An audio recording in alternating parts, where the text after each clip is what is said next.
Smo že nazaj, takole Luka je odšel, kajti pridružila se mi je že prva današnja gostja.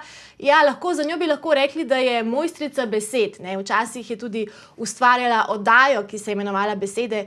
Ta oddaja je raziskovala etimološke izvore in etimologijo slovenskih besed. Danes pa dokazuje, da je mojstrica besed v vseh oblikah. Ne? Včasih je bila novinarka, tudi urednica, odgovorna urednica tudi na RTV Slovenija, izobraževalno-dokumentarnega programa, delala je tudi na TV Koper, potem pa se je vrgla še v drugačne vode, v gospodarske vode in je postala tudi mojstrica besed v pisanju tako televizijskih kakšnih serij ali pa gledaliških iger. In kot je dokazala pred enim letom, recimo lansko leto, tudi v knjižni obliki je mojstrica besed. Tale knjiga Počeni okviri male erotične prigode je ena super luštna poslastica, tako da sem zelo vesela, da lahko v našem studiu danes gostimo Barbaro Volčič. Lepo pozdravljeni. Dobro jutro, dober dan. Dobro jutro. Ja, takole, tamle na pasici piše za temo našega pogovora današnjega besede, besede, besede. Res, z besedami se ukvarjate praktično že celo življenje. Kako pa jih najraje obračate danes? Ja, najraje pišem danes. Zdaj imam čas, sem v penziji, tako da imam čas za to igro besed. Se pravi, tudi kaj novega že trenutno nastaja? Vedno nastaja kaj novega, če bo pa kaj zraslo iz tega, pa ne vem. Aha, kaj pa, ste nadaljevali s pisanjem kakšnih erotičnih zgodb?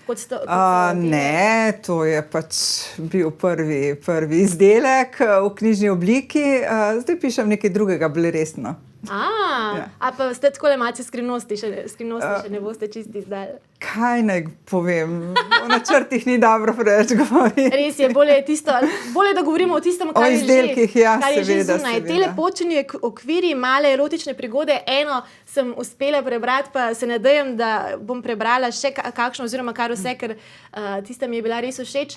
Kako je prišlo do nastanka? To je taka posebna hecna zgodbica.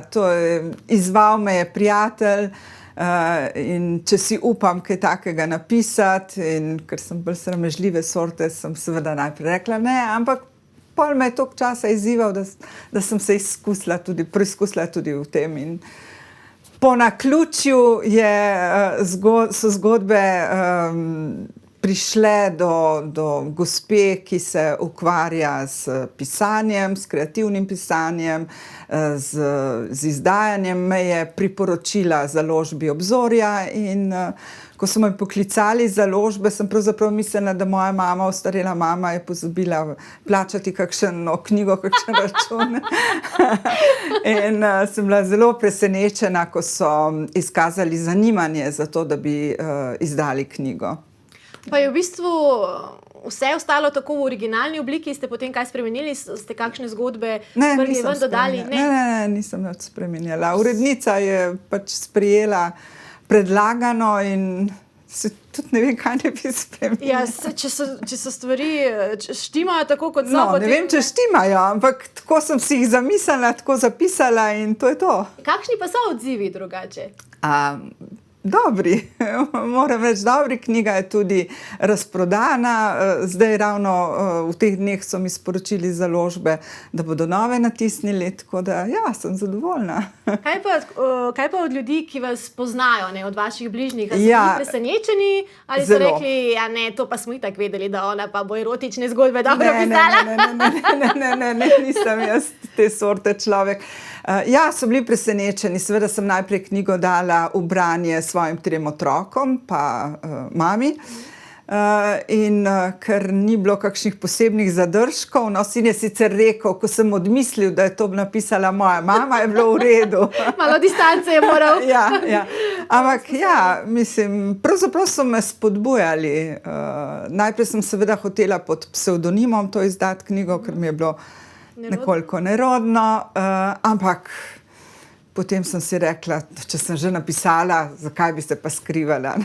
V bistvu, ko sem brala intervjuje z vami in tako pogosto poudarjate, da ste v bistvu zelo sramežljivi. Ja, ne? To je nekako kontradiktorno, ja. bi človek lahko rekel. Sem sramežljiva in celo marsikdo mi reče, da sem tako, da se zdim nedostopna, ampak jaz to prepisujem blond lasem, pa svetli polti in modrim očem, ničemur drugem. Malo bolj hladen. Ja, jaz mislim, da je to vsi potem, ko me spoznajo, vidijo, da nisem.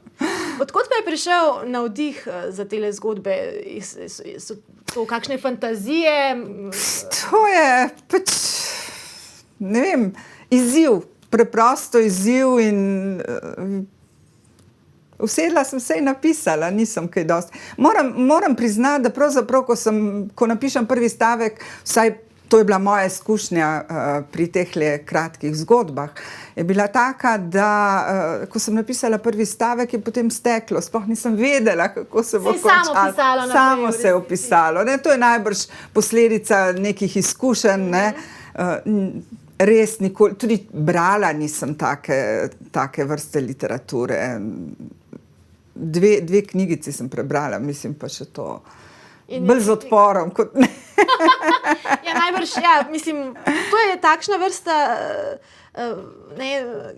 kjer se najde marsikaj lahko dobrega, pa marsikaj lahko tudi zelo slabega. Ne? Me je pa presenetilo, ker je marsikdo mi rekel, da se je ali prepoznal, oziroma da je imel podobno izkušnjo, in ta iskrenost me je zelo presenetila in zgodilo se je celo, da mi je neka znanka rekla, veš, šla sem po Ljubljani iskati tisto ulico, kjer dobim določeno hišo, ki sem zunanjost neke hiše opisala.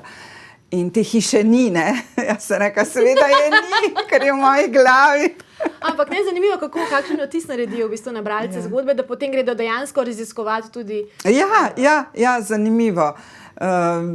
Zanimivo je mogoče tudi to, da na predstavitvi knjige nekaj odlomkov je prebral Ivan Lotrič s svojim lepim, žametnim glasom in ko sem opazovala, ko sem poslušalce te predstavitve, sem opazila, da so se ženske tako nasmihale, jim je bilo fino, moški so se pa malo muzali.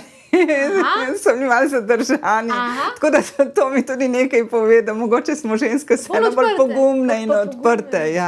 Kako pa je v bistvu takole, najbrž je drugače, ko svoje zgodbe napisane berete, takole v knjigi, kako pa je bilo poslušati nekoga na glas brati? Nerodno mi je bilo, zelo mi je. Res je, ko bereš to v neki intimi, si sam, to je čisto nekaj drugega, ne?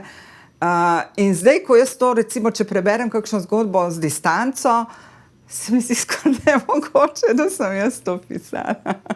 Pa se vam zgodi, da tudi, glede na to, vi ste napisali te zgodbe, da ko jih preberete, ne vem, tretjič, četrtič, da tudi vi odkrijete v njih vsakič kaj? Ne berem jih toliko, slučajno včasih za potrebe, ne vem, kakšne promocije moram kaj prebrati, ampak ne. Drugače pa ne.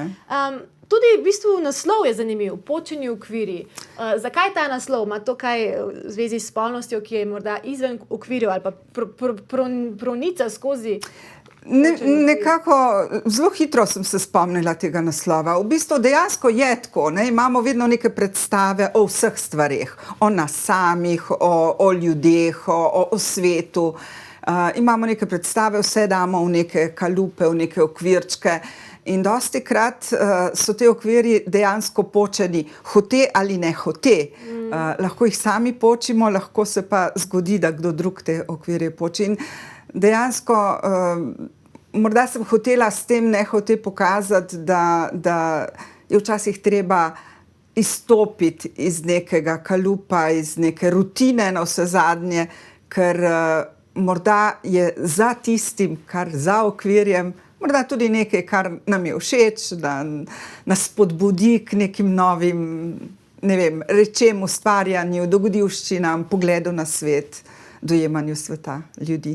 In v bistvu je vam tole ta izstop iz kalupov še kako znan, ker ste tudi skozi svojo kariero kar izstopali iz določenih dejavnosti v druge dejavnosti. Najprej ste bili na televiziji, potem ste šli v bolj marketinške vode, v gospodarstvo, potem ste se vrgli bolj v pisanje. Kako Kako so ti različni izzivi sploh prihajali na vašo pot in a je bila težka odločitev, da se odločite stopiti izven tistega, kar poznate?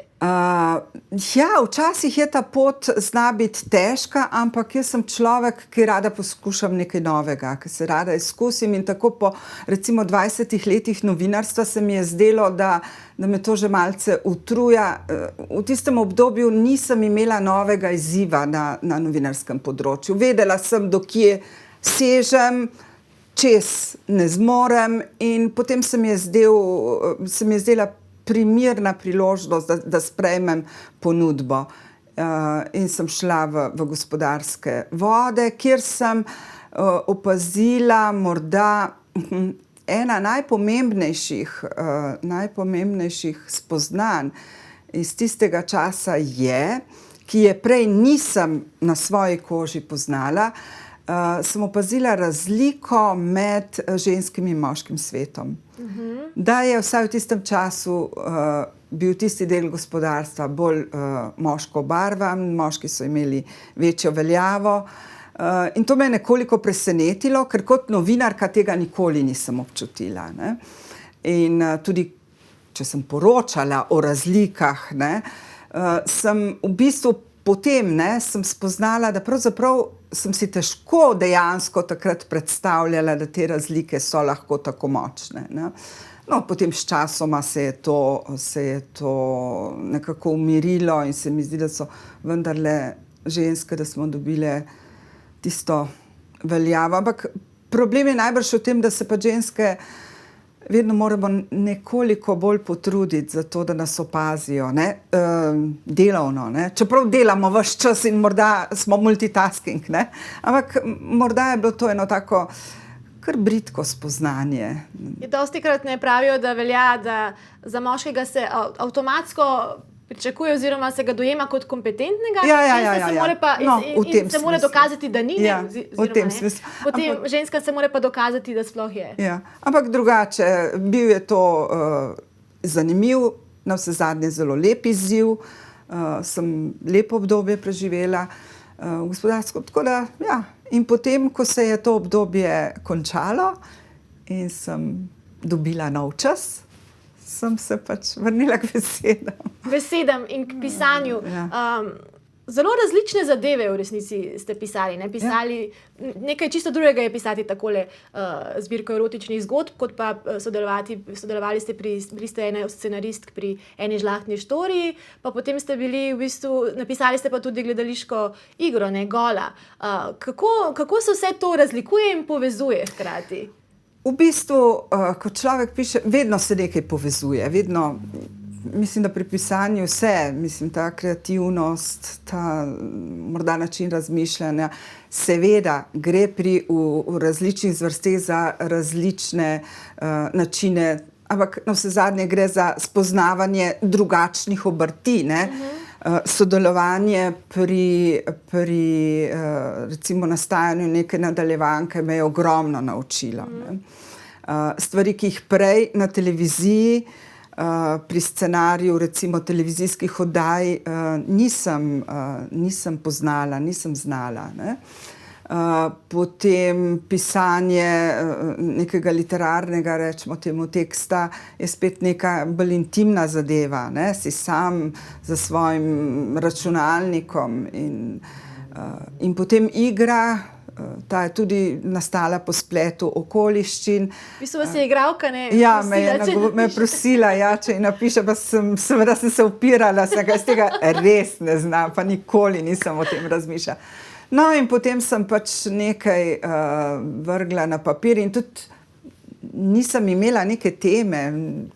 Skratka, nisem sploh vedela, o čem naj pišem, ker tega mi pa ni povedala, je rekla, piši.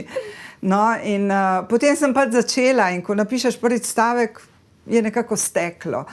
Ampak pisanje recimo teksta za gledališče je spet nekaj popolnoma drugega, ker ti napišeš in potem pride režiser, igralci, skratka. Se to preoblikuje. Se to lahko zelo, zelo preoblikuje. No? V tem primeru se ni, moram reči, da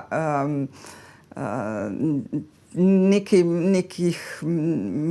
mali dodatki so sicer bili, in s katerim sem se seveda strinjala, na katere ko sem pisala, nisem niti si drznila pomisliti, ne, ker se mi je zdelo, da bi bilo to preveč in tako, no.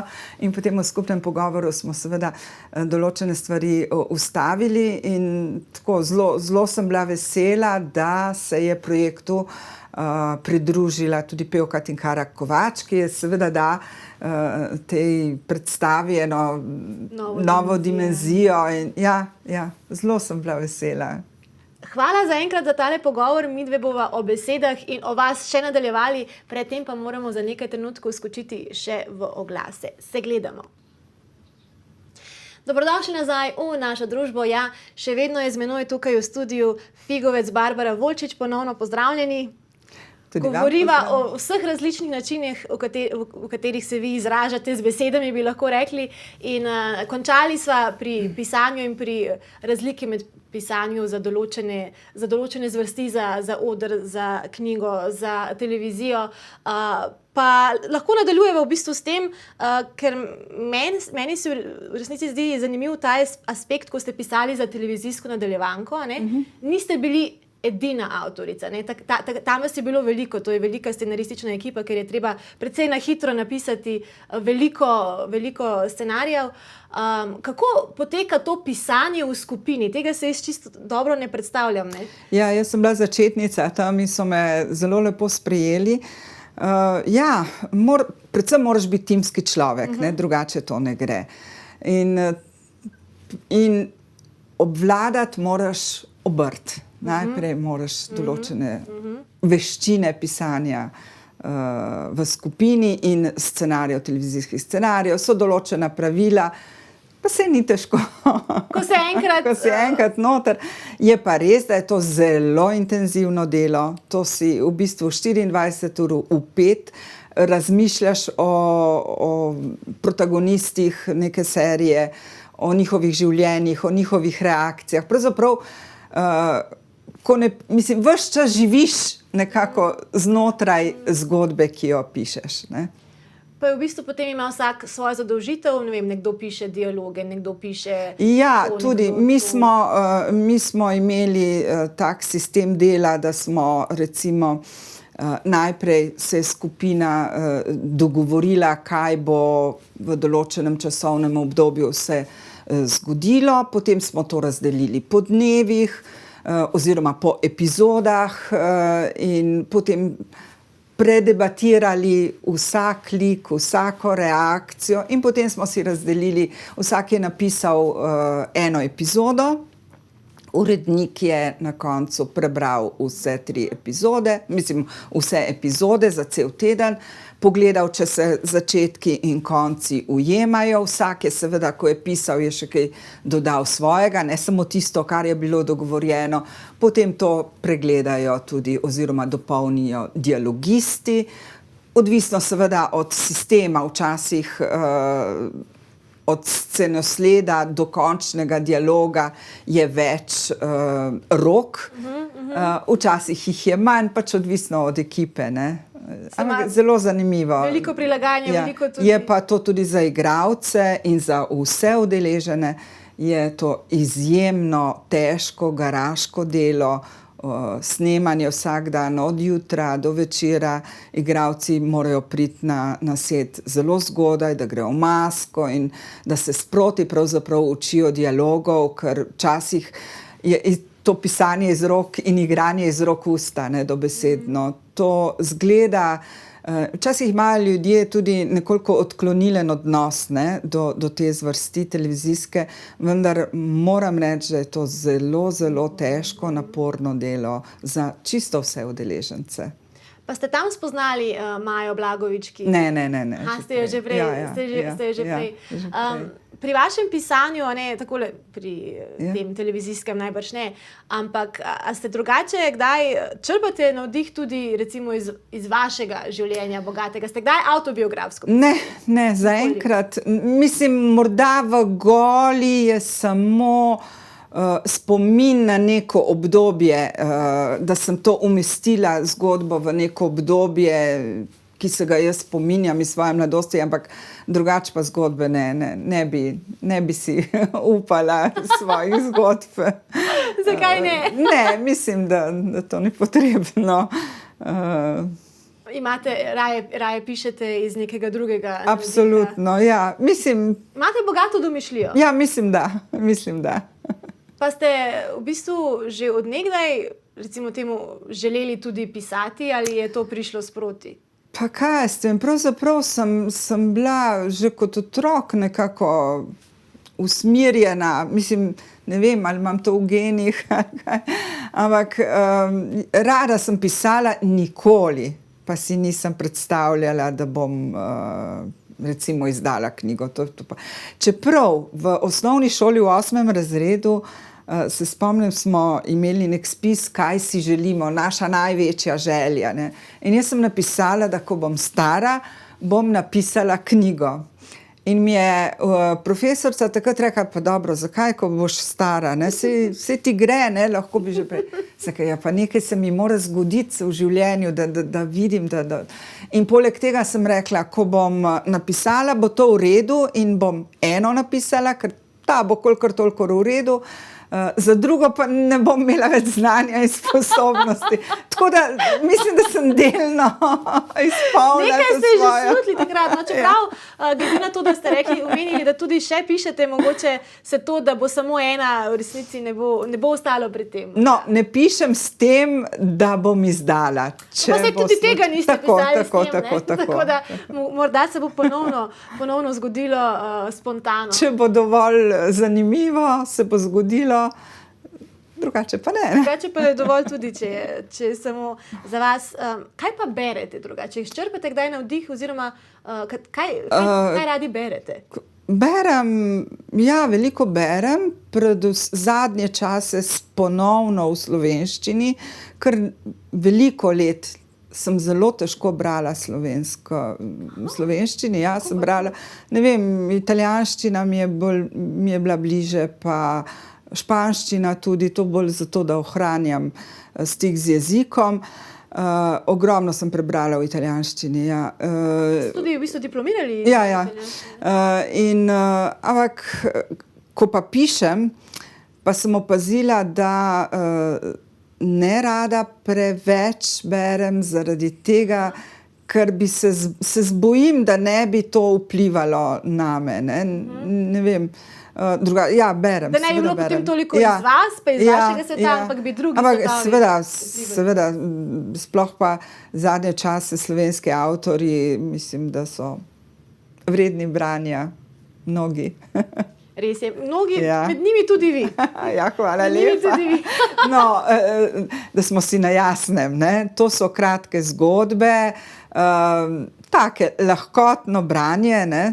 Da ne bi kdo napačno to razumel, da je to neka literatura. Veliko tudi humorja. Ja, to pa je, ja. Ne vem, ko pišem, me kar malo zanese, ja, v to smer. Pa drugače si enega vica ne zapomnim. Ja, ne, se vici niso, v bistvu, vici so bi lahko rekli tako en tak zelo uokvirjen humor, ne? Ni toliko počenih okvirjev pri vicih. Kaj pa, ne, če smo začeli s temi počenimi okvirji, pa da se vrnemo nazaj, kaj pa za vas pomeni erotika? Ja, na to vprašanje pravzaprav težko odgovorim. Saj veste, marsikaj je lahko erotično in marsikaj, kar mislimo, da je erotično, sploh ni. To je pač odvisno od situacije, od razpoloženja, od naše percepcije, kako dojemamo stvari, svet, življenje. Marsikaj je lahko erotično. Stvari, ki so morda čisto nepomembne. Morda kako nekdo, ne vem, vzame kozarec vode in ga nese k ustom, lahko sproži v nas tisti erotični moment. Včasih so tiste zadeve, ki so najbolj vpijoče, so najmanj erotične. Tako, to mislim, da so bolj erotične te subtilne in... To mislim, da drži. Pa von, ne, tudi pri vaših kratkih zgodbah je von zelo pomembna komponenta. Je von... No, to je morda nekaj, kar je mojega, ne. Zelo sem pozorna na vonje, veliko mi pomenijo, občutim jih, no, mislim, v tem smislu razločujem jih in ja, von je lahko en tak dober erotični izziv. Sprožilec in izziv. Ja. Pa takole, če pogledate nazaj skozi življenje, se je za vas to, kaj je erotično spreminjalo, tudi glede na izkušnje? Ja, vedno se, glede na, seveda situacijo, glede na srečanja se to zelo spreminja. Mislim, da to ni nekaj čisto fiksnega. Vsaj za mene. In potem nas vedno lahko kaj preseneti. In to je najlepše. To je najlepše. Presenečenja. Če bi bilo vse predvidljivo in vse splanirano, vse v redu, da imamo določene načrte in določen plan. Ampak, če se pa zgodi kaj nepredvidljivega, je pa zna biti še lepše. Ja, tista češnjica. Poprček, ja. Ja, hvala lepa za vaš obisk in upajmo, da nas boste tudi vi še kdaj presenetili s kakšnim cukrčkom, morda takole v knjižni obliki, morda pa kako drugače, saj vidimo, da vam gre marsikje. Hvala, res, da ste prišli. Najlepša hvala za povabilo. In uspešno še naprej. Mi bomo zdaj odšli v oglase, po oglasih pa bomo obdelali eno popolnoma drugačno temo, v gore bomo šli, tako da se gledamo.